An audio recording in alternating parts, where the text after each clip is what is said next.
إن الحمد لله نحمده ونستعينه ونستغفره ونعوذ بالله من شرور أنفسنا ومن سيئات أعمالنا. من يهده الله فلا مضل له ومن يضلل فلا هادي له، وأشهد أن لا إله إلا الله وحده لا شريك له، وأشهد أن محمدا عبده ورسوله. يا أيها الذين آمنوا اتقوا الله حق تقاته ولا تموتن إلا وأنتم مسلمون. يا أيها الناس اتقوا ربكم الذي خلقكم من نفس واحدة وخلق منها زوجها وبث منهما رجالا كثيرا ونساء، واتقوا الله الذي تساءلون به والأرحام إن الله كان عليكم رقيبا.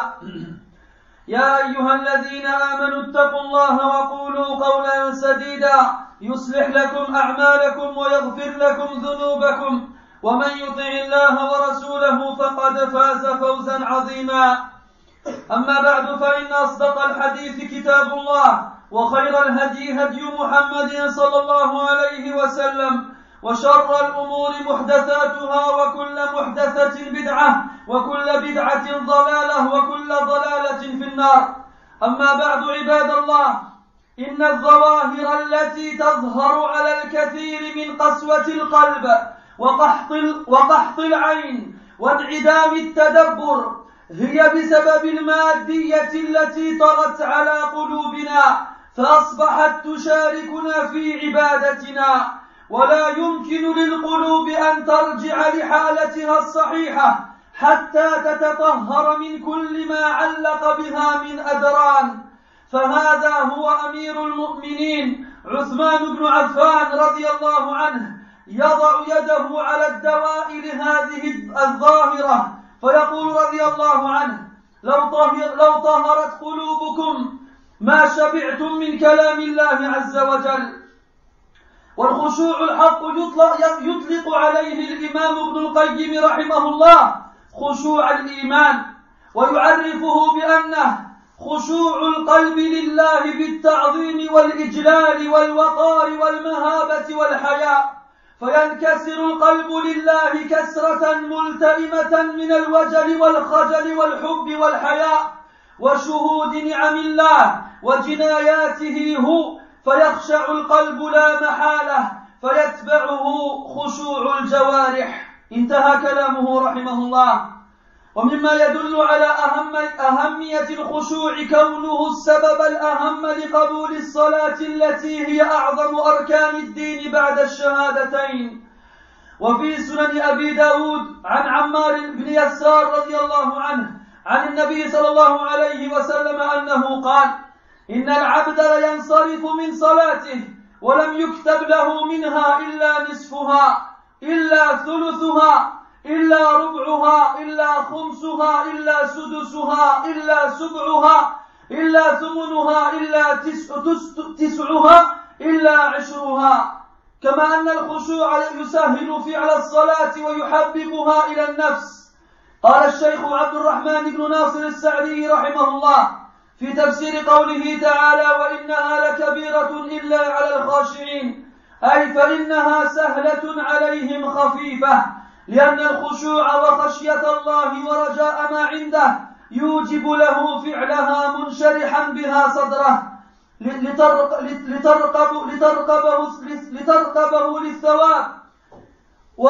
لترقبه للثواب وخشيته من العقاب. انتهى كلامه رحمه الله. كما أن الخشوع هو العلم الحقيقي.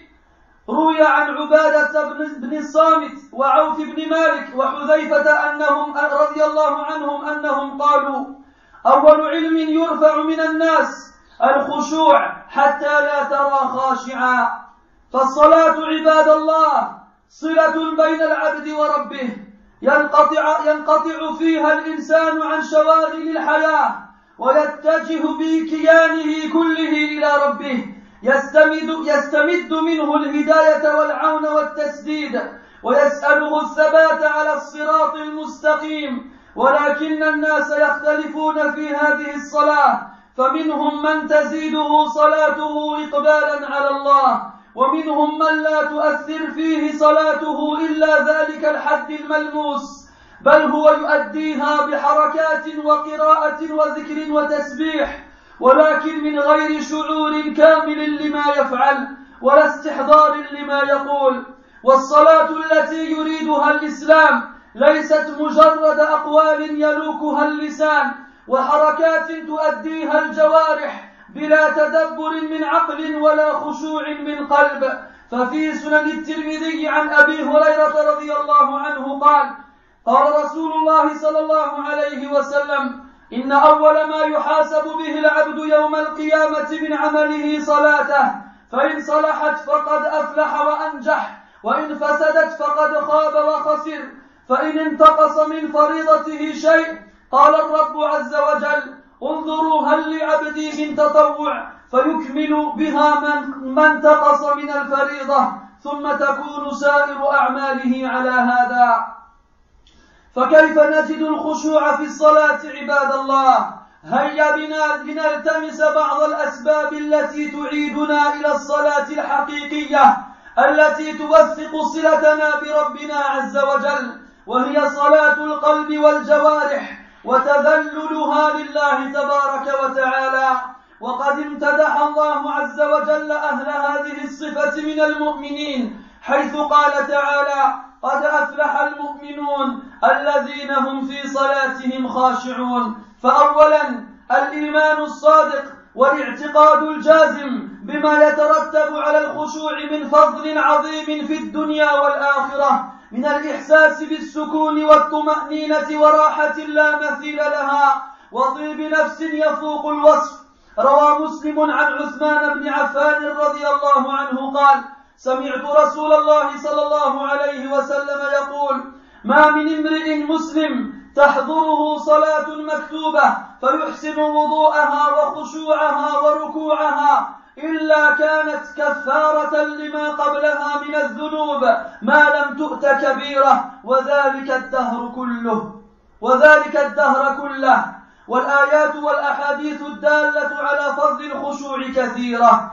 ثانيا الإكثار من قراءة القرآن والذكر والاستغفار، وعدم الإكثار من الكلام بغير ذكر الله. فقراءة القرآن وتدبره من أعظم أسباب لين القلب. قال تعالى: الله نزل أحسن الحديث كتابا متشابها مثاني تقشعر منه جلود الذين يخشون ربهم ثم تلين جلودهم وقلوبهم إلى ذكر الله. فالقراءة والذكر حصن من الشيطان ووساوسه، وهي سبب لاطمئنان القلوب الذي يفقده الكثير من الناس. قال تعالى: الذين آمنوا وتطمئن قلوبهم بذكر الله، ألا بذكر الله تطمئن القلوب. كما أن الإكثار من ذكر الله عز وجل سبب للفلاح. قال تعالى: واذكروا الله كثيرا لعلكم تفلحون. ومع هذا أيضا الحرص على مجاهدة الشيطان، وذلك بأن يعقد العزم على مجاهدته من قبل القيام إلى الصلاة، وإن دخل عليه في أول صلاته فلا يستسلم له في وسطها أو آخرها، بل ينبغي أن يجاهد الشيطان حتى اللحظة الأخيرة من الصلاة. فالشيطان يسعى إلى تشتيت الذهن حتى لا يعقل المصلي شيئا من صلاته. روى مسلم عن عثمان بن أبي العاص رضي الله عنه أنه قال: يا رسول الله، إن الشيطان حال بيني وبين صلاتي وبين قراءتي يلبسها علي. فقال رسول الله صلى الله عليه وسلم: ذاك شيطان يقال له خنزب، فإذا أحسسته فتعوذ بالله منه واتفل على يسارك 3. ويقول راوي الحديث: ففعلت ذلك فأذهبه الله عز وجل عني. إذن فينبغي أن يستمر المصلي في المجاهدة ولا ينقطع بأن يشمر عن ساعد الجد. فإذا لم يخشع في هذه الصلاة فليعقد العزم على الخشوع في الأخرى، وإن قل خشوعه في هذه فليحرص على كمال الخشوع في التي تليها، وهكذا ولا يتضجر من طول المجاهدة، ويسأل الله سبحانه وتعالى أن يعينه على ذلك. ثالثا دوام محاسبة النفس ولومها على ما لا ينبغي من الاعتقاد والقول والفعل.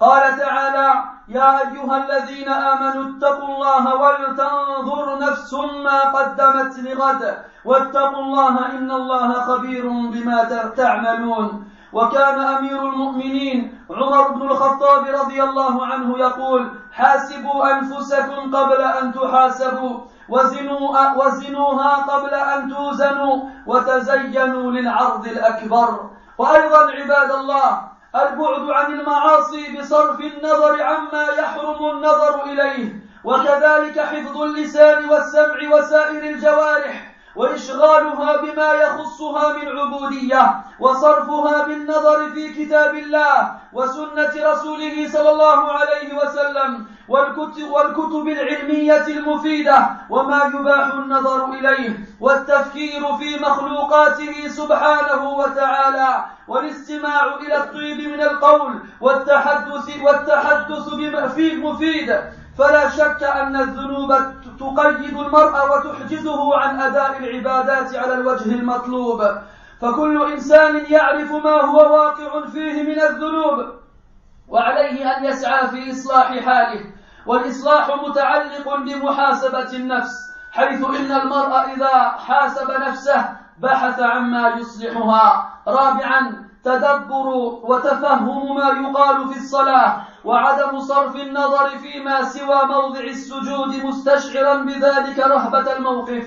يقول الإمام ابن القيم رحمه الله في الفوائد: للعبد بين يدي الله موقفان: موقف بين يديه في الصلاة، وموقف بين يديه يوم لقائه، فمن قام بحق الموقف الأول هون عليه الموقف الأخير. فلا بد من إعطاء هذا الموقف حقه من خضوع وخشوع والكسار إجلالا لله عز وجل، واستشعارا بأن هذه الصلاة هي الصلاة الأخيرة في الدنيا.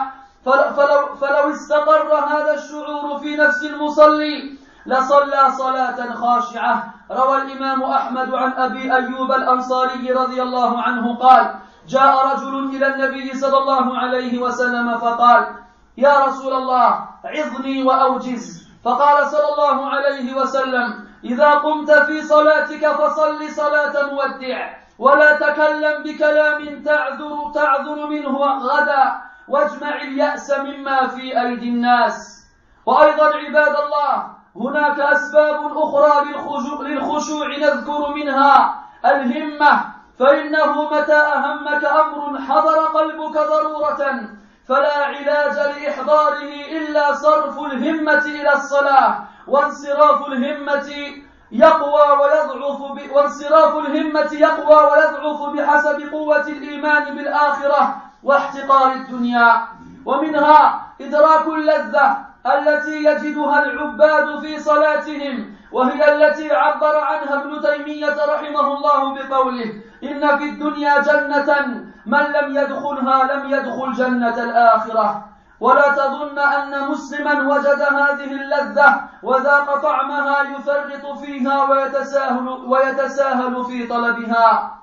وهذه اللذة كما قال ابن القيم رحمه الله تقوى بقوة المحبة وتضعف بضعفها. لذا ينبغي للمسلم أن يسعى في الطرق الموصلة إلى محبة الله. ومنها أن يدرك المسلم حال الصحابة والسلف في الصلاة. فقد ذكر ابن تيمية رحمه الله أن مسلم بن يسار رحمه الله كان يصلي في المسجد، فانهدم طائفة منه وقام الناس وهو في الصلاة لم يشعر. وكان عبد الله بن الزبير رضي الله عنه يسجد، فأتى المنجنيق فأخذ طائفة من ثوبه وهو في الصلاة لا يرفع رأسه. وقالوا لعامر بن عبد القيس: أتحدث نفسك بشيء في الصلاة؟ فقال: أو شيء أحب إلي من الصلاة أحدث به نفسي؟ قالوا: لا، ولكن بأهلنا وأموالنا. فقال: لأن تختلف الألسنة أي الرماح، لأن تختلف الألسنة في أحب إلي من أن أحدث نفسي بذلك.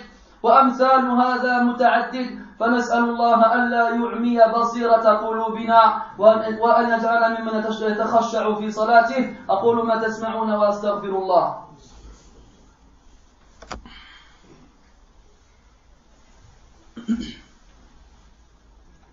الحمد لله رب العالمين والعاقبة للمتقين ولا عدوان إلا على الظالمين وأصلي وأسلم على أشرف الأنبياء والمرسلين نبينا محمد وعلى آله وأصحابه أجمعين وبعد.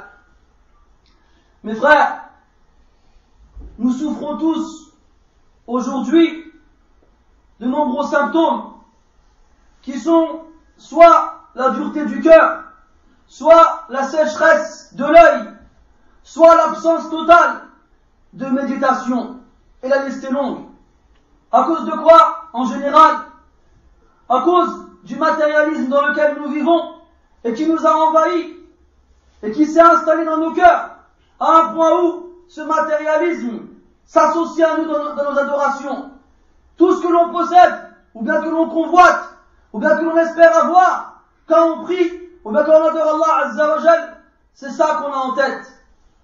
Et le cœur que l'on a dans nos poitrines ne peut revenir à son état sain et correct que lorsqu'il se sera purifié de ces maux.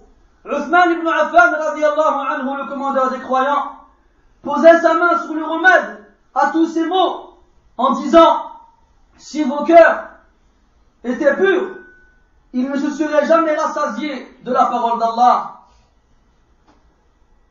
La concentration dans la prière, le recueillement, l'imam Ibn al-Qayyim rahimahullah l'appelait le recueillement de la foi et le définissait ainsi: il s'agit du recueillement du cœur envers Allah Azza wa Jal en ressentant sa glorification, sa magnificence et de la pudeur vis-à-vis de lui.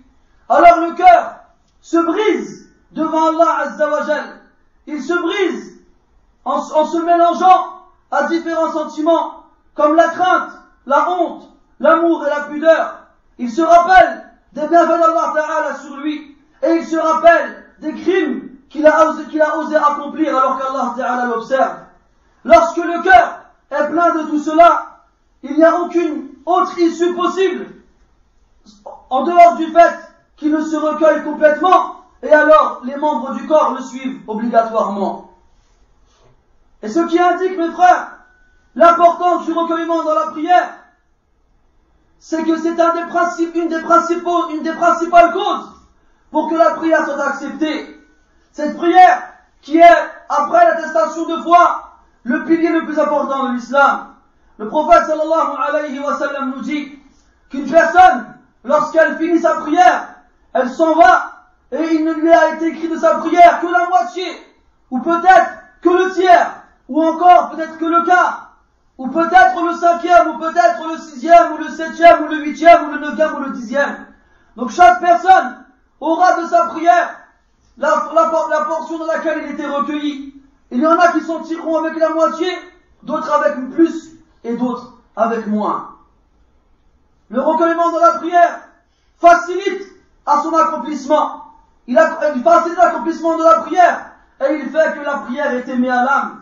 Cheikh Sa'di rahmatullahi alayhi, lorsqu'il explique le verset où Allah Ta'ala il dit: wa innaha lakabiratun illa ala al-khashi'in. Et certes, elle est grande, difficile, sauf pour ceux qui se recueillent. Quoi donc la prière?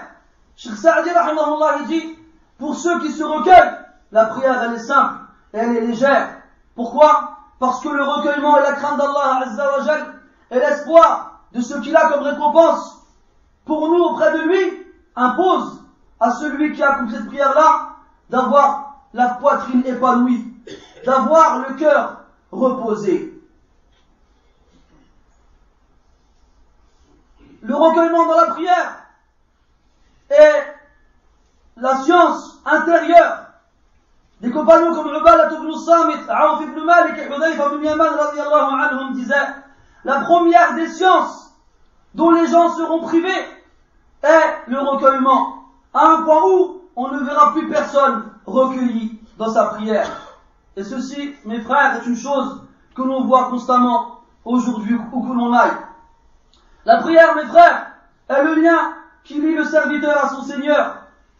Dans la prière, l'être humain se détache de toute occupation mondaine et il se dirige avec toute sa personne vers son Seigneur. Il lui demande la guidée, l'aide et le raffermissement. Il lui demande de le guider sur le droit chemin. Mais les gens, depuis longtemps et jusqu'à aujourd'hui et jusqu'à après, sont différents dans leur prière. Il y en a parmi eux dont la prière les rapproche d'Allah subhanahu wa ta'ala. Plus ils prient, plus ils sont proches d'Allah. Et il y en a parmi eux dont la prière n'a aucun effet sur eux. Il ne fait que l'accomplir physiquement, en accomplissant des gestes, en lisant des versets et en faisant des formules d'invocation et de glorification, mais sans ressentir quoi que ce soit à ce qu'il accomplit. La prière que l'islam nous impose n'est pas cette succession de mouvements et cette succession de paroles, sans dépourvu et dénué de méditation ou encore de recueillement. Le prophète sallallahu alayhi wa sallam a dit: la première des choses sur laquelle le serviteur sera interrogé le jour du jugement est sa prière. S'il a bien accompli, alors il aura gagné et fera partie de ceux qui ont réussi. Si par contre elle a mal été accomplie, il aura certes perdu et sera avili.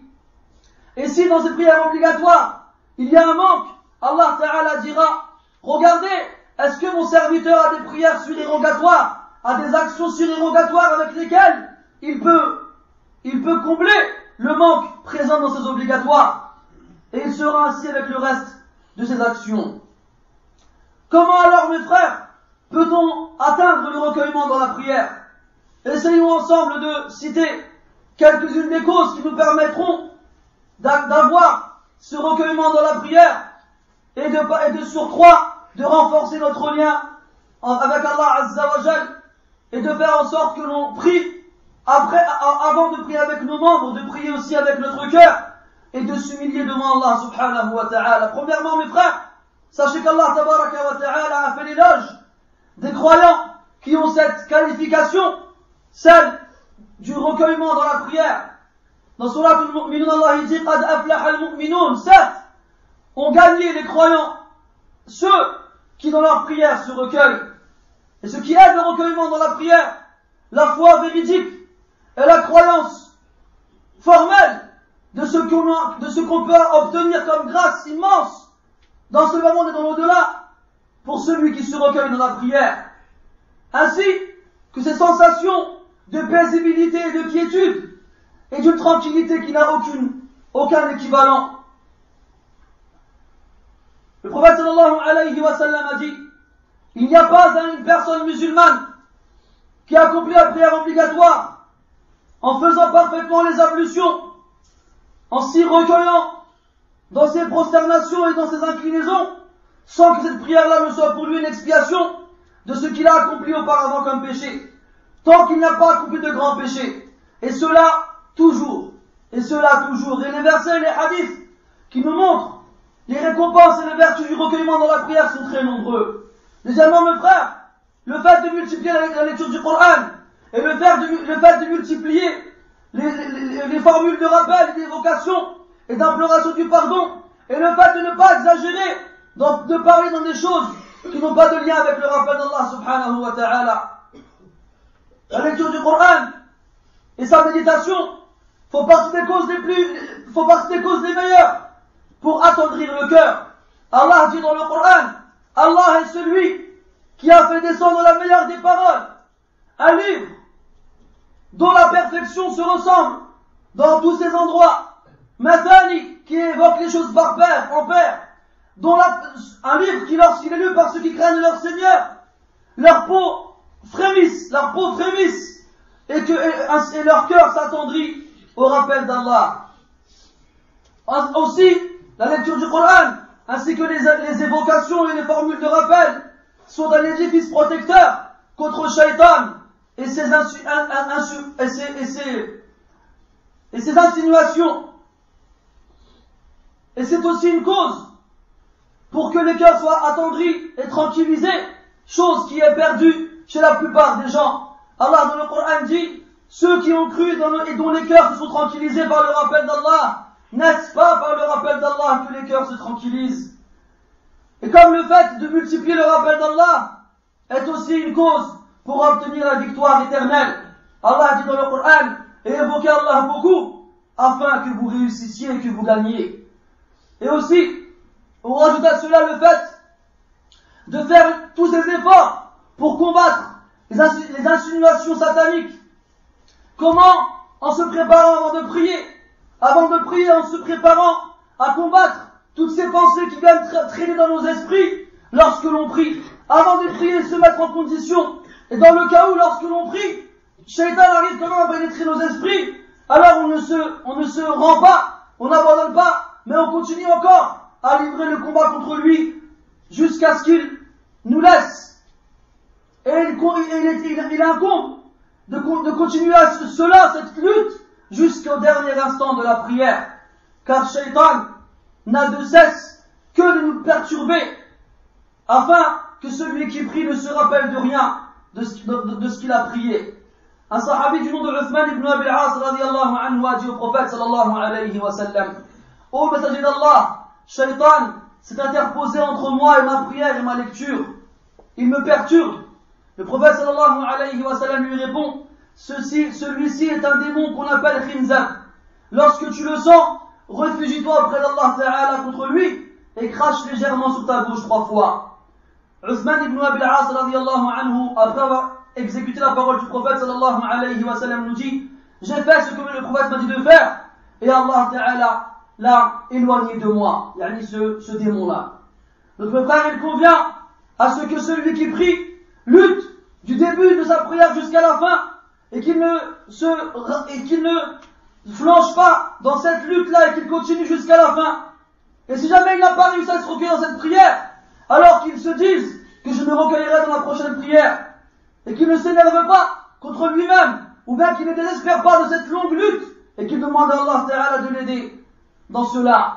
Troisièmement, mes frères, le fait de se juger soi-même et de se plaindre de soi-même dans ce qu'on a pu accomplir comme mauvaise pensée, comme mauvaise croyance, comme mauvaise parole ou comme mauvaise action. Allah dans le Coran dit, ô vous qui avez cru, craignez Allah et que chaque âme regarde ce qu'elle a accompli pour demain et craignez Allah car certes Allah est bien informé de ce que vous accomplissez. Omar ibn Khattab radiyallahu anhu disait, jugez-vous avant qu'on ne vous juge et pesez vos actions avant qu'on ne les pèse pour vous et embellissez-vous pour le jour du grand rendez-vous. Et mes frères aussi rajoutaient à cela le fait de s'éloigner des péchés, sans parler des choses qu'il est interdit de regarder, ainsi que du fait de préserver sa langue, son ouïe et tous ses membres de ce qui peut les préoccuper dans les adorations, et de les occuper, ces membres-là, par le fait de regarder le Coran, le lire, ou bien la sunna du prophète alayhi salatu wassalam, ou encore d'étudier des livres intéressants et pleins de moralité, ou aussi regarder des choses qui nous sont permises de regarder, ou encore observer la création d'Allah subhanahu wa ta'ala et méditer dessus, ou écouter les bonnes paroles, ou discuter des choses importantes et intéressantes. Il n'y a aucun doute que les péchés bloquent la personne et l'empêchent d'accomplir les adorations comme il se le doit. Et chaque personne, chacun d'entre nous sait très bien dans quoi il tombe comme péché. Alors il se doit obligatoirement de chercher le moyen de s'améliorer, car l'amélioration est liée au jugement de soi-même. Car la personne, lorsqu'elle se juge elle-même, elle fait en sorte de s'améliorer lorsqu'elle voit ce qu'elle a comme manquement et comme péché. Quatrièmement, mes frères, le fait de méditer et de chercher à comprendre ce que l'on dit dans la prière, et le fait de ne pas regarder ici et là dans la prière, si ce n'est l'endroit dans lequel on se prosterne, en ressentant en soi-même l'importance de cette comparution, l'importance de cette stature devant Allah subhanahu wa ta'ala, car certes lorsque tu pries, tu es debout devant Allah jalla wa ala. Ibn al-Qayyim rahimahullah disait, le serviteur a 2 stations devant son Seigneur, une lorsqu'il est devant lui dans sa prière, et l'autre lorsqu'il sera devant lui le jour où il le rencontrera. Celui qui s'est tenu correctement dans la première station, la seconde lui sera plus facile encore. Donc il faut donner à cette station-là son importance. Et il faut l'accomplir avec dévotion, recueillement et humiliation devant Allah subhanahu wa ta'ala, en ressentant en soi-même comme si cette prière qu'on accomplissait était la dernière que l'on fera dans ce bas monde. Si cela s'installe dans nos âmes, vous verrez que la prière aura un goût différent. Abu Ayyub al-Ansari radiyallahu anhu nous dit qu'un homme est venu voir le prophète sallallahu alayhi wa sallam et lui a dit: ô messager d'Allah, exhorte-moi, mais fais court. Alors le prophète sallallahu alayhi wa sallam lui dit: lorsque tu te lèves pour accomplir ta prière, prie la prière de celui qui fait ses adieux. Et lorsque tu parles, ne dis pas des choses pour lesquelles tu devras t'excuser devant Allah et Yawm al-Qiyamah. Et réunis le désespoir en ce qui concerne ce que les gens ont. N'espère pas ce que les gens ont, désespère de ce que les gens ont entre leurs mains et espère de ce qu'Allah Ta'ala t'a promis. Aussi mes frères, comme autre cause qui amène au recueillement dans la prière, la motivation. Quand quelque chose t'importe, quand quelque chose tu l'as en tête et que ton cœur est présent, il passe comme si tu ne l'avais pas senti. Regarde-toi lorsque tu fais une chose qui te plaît, un mécanicien qui répare sa voiture, ou bien un sportif qui accomplit sa discipline sportive, ou encore ceux qui jouent aux jeux vidéo, qui passent des heures et des heures sans s'arrêter, et la liste est longue. Demande-leur combien de temps tu passais là-dessus, il te dira 1 minute ou 2, alors qu'il a passé dessus des heures et des heures sans s'en rendre compte. Pourquoi ne sentons-nous pas ces choses-là dans la prière? Parce qu'on n'a pas le même intérêt pour la prière que l'on a pour nos autres occupations. Et sachez mes frères que l'intérêt que l'on a sera plus ou moins fort en fonction de la force de la foi. En fonction de la force de la foi dans l'au-delà et le dénigrement que l'on peut avoir envers ce bas monde. Aussi mes frères, ce qui aide à se recueillir dans la prière, c'est le fait de ressentir ce plaisir dans l'adoration. Ce plaisir que ressentaient les dévots dans leur prière, et celle qu'Ibn Taymiyyah rahimahullah a dit: il y a dans ce bas monde un paradis, celui qui n'y rentre pas ne rentrera pas dans celui de l'au-delà. De quoi s'agit-il? Ce paradis, ce délice, ce goût exquis et ce plaisir que l'on retrouve dans l'adoration. Et ne crois pas que lorsqu'un musulman atteint ce degré, ne crois pas que lorsqu'il goûte à ce plaisir, que par la suite, il est négligent envers ce plaisir-là et le délaisse. Non. Et sache que ce plaisir-là, comme Ibn Qayyim rahimahullah le dit, est plus ou moins fort en fonction de l'amour que tu as envers Allah subhanahu wa ta'ala.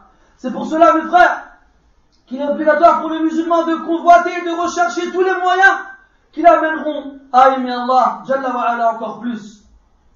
Aussi et enfin, ce qui aide à ressentir le recueillement dans la prière et de se rappeler comment les pieux prédécesseurs, parmi les compagnons radiyallahu anhum et ceux qui les suivirent, accomplissaient la prière.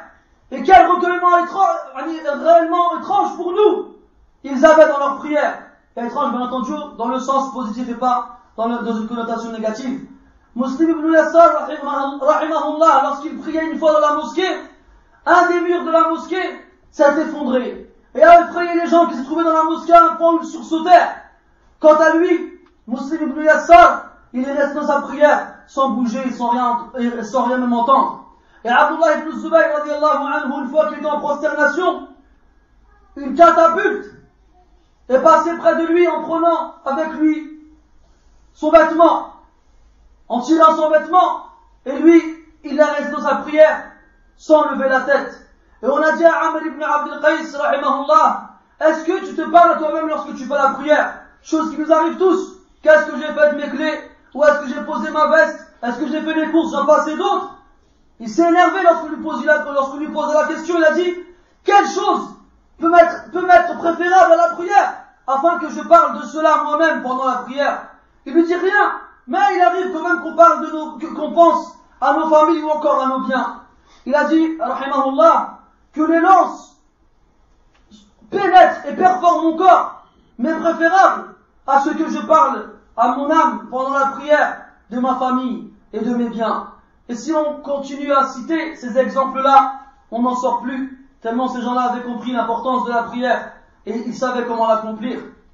On demande donc à Allah tabaraka wa ta'ala de nous permettre d'atteindre ce degré et de nous délecter de notre prière. نسأل الله تبارك وتعالى أن يجعل اللذة العظمى في صلاتنا وسائر عباداتنا إنه ولي ذلك والقادر عليه. سبحانك اللهم وبحمدك أشهد أن لا إله إلا أنت نستغفرك ونتوب إليك وصلى الله وسلم وبارك على محمد وعلى آله وأصحابه أجمعين وقوموا إلى صلاتكم يرحمكم الله.